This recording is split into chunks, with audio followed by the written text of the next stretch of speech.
Hey everybody, Mike Mejia here for Base Sports Conditioning. And today we're going to show you a complete dynamic dry land warm-up protocol that you can do before practices and meets. Now the way we're going to do this is first we're going to show you all of the drills in the sequence that we want you doing them in. And then you can opt to either do the complete version before practices when you have more time, or the streamlined version, which we're going to go over in a few minutes, that you can do right online while you're waiting to get on the blocks prior to a meet. It's a great way to get your body warmed up, get your central nervous system going, and get your muscles functioning and ready for the task at hand, which is getting in that pool and swimming as fast as you can. So let's get started. Okay, so Nicole's all ready to go, and our first drill are going to be pogo jumps. Now pogos are great because they really jack up the central nervous system. She's going to pull her arms in underneath her chin, and she's going to just jump up in the air very quickly. I want you to see that what she's doing is she's trying to pull the toes up with every single rep that she takes. Pulling the toes up towards the shin, and she's going to do about 15 to 20 of those pogo jumps in place. The next drill will be seal jacks. Now these are like a jumping jack, but you notice she's starting with her hands and feet together, and she's going to begin by bringing the arms back and trying to open up the pecs and shoulders.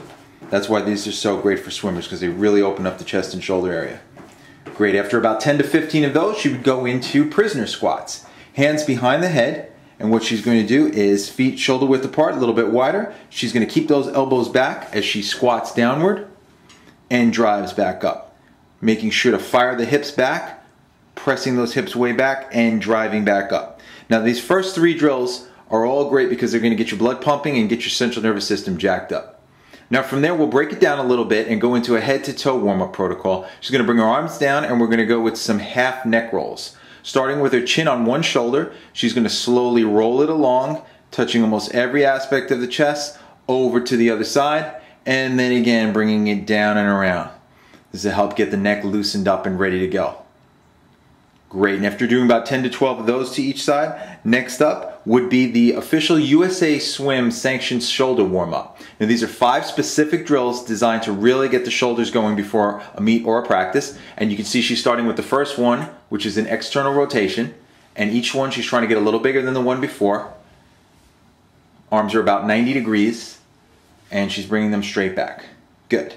Next up from there, hands go on the hips, and she's going to attempt to bring her elbows back behind her, again stretching out the chest, bringing them back behind her, and again, good. After about 8 or 10 of those, she would then go up into the W formation with her arms up in front of her, and then she's going to open it up. Again, working on scapular retraction here, getting those shoulders ready to go.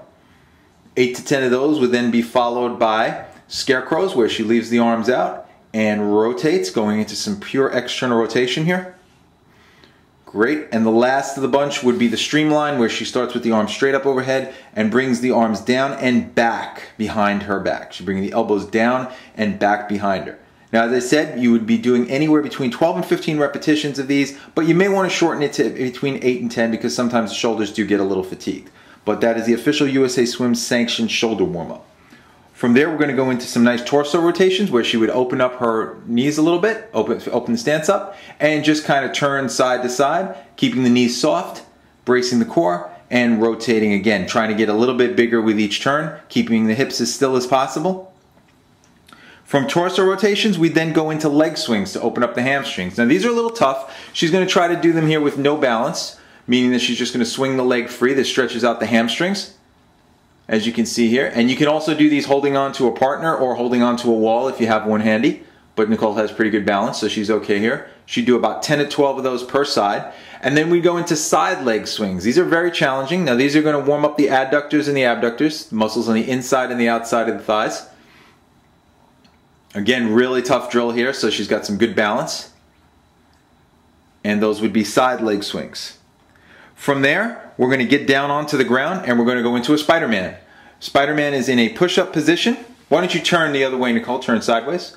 And from that push-up, she's going to bring one arm around and drop that inside elbow and drop the back knee. Great. Back to a push-up position. Bring it back and around. Drop down. Excellent. She's keeping a nice flat back, dropping those hips down.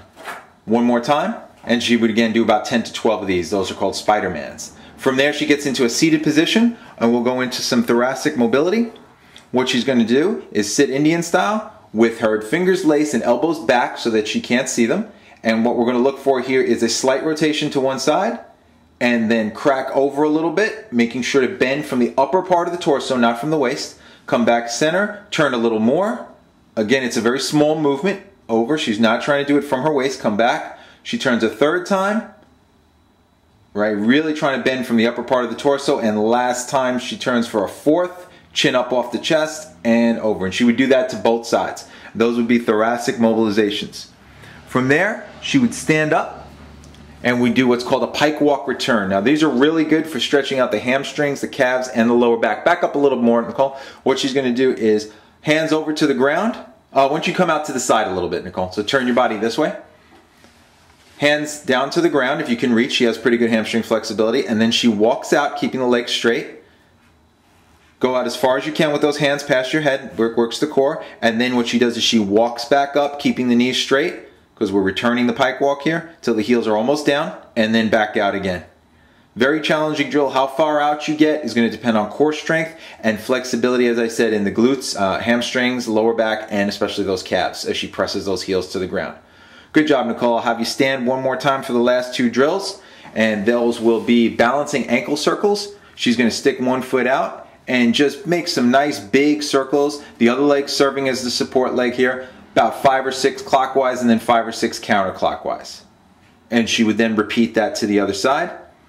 And just as a finisher, she would kind of shake her arms out a little bit and go into some wrist circles. Here she would just circle those wrists clockwise and counterclockwise about 8 to 10 times in each direction.